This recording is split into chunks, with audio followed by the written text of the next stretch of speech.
So would you say that, in your entire life, that would have been your darkest moment? I've had a few dark moments. So that would have been the first darkest moment. Absolutely. When you think you had the cars, the watches, I was buying 3 new suits every month. I was just living life. I was going to all the best parties, meeting all the celebrities. We did things I didn't even know existed.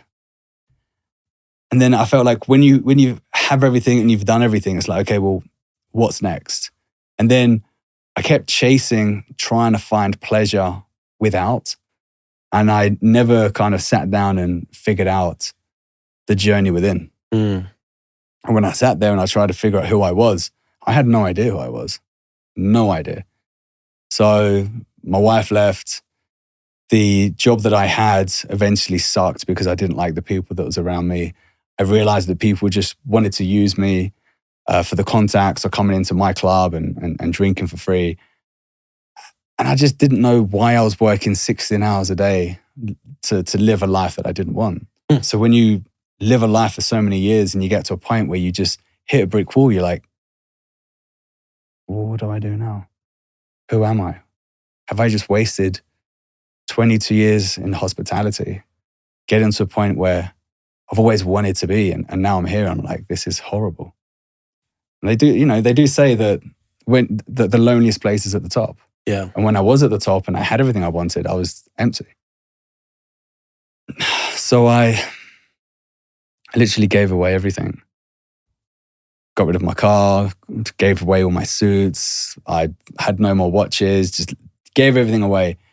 And at that point in time, I actually moved to Sri Lanka before Bali because I just wanted to just figure out who I was. And I had a lot of time by myself. And I started realizing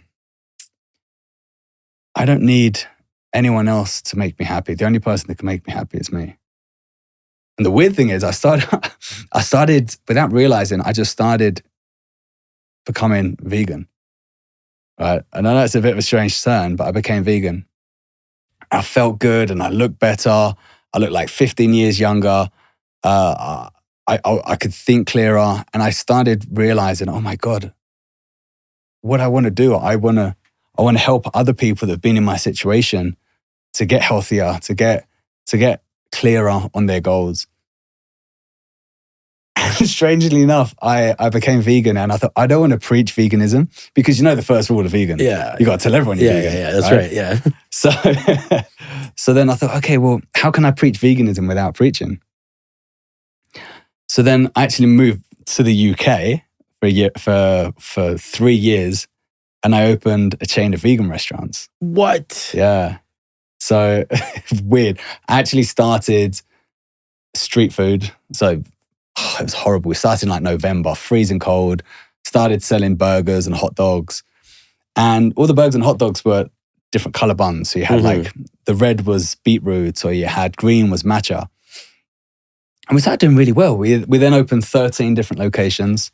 We had a vegan meat factory where we were creating vegan chicken, burgers, sausages. We were in 72 different restaurants. Incredible. Millions a month. And then COVID happened. Oh, no.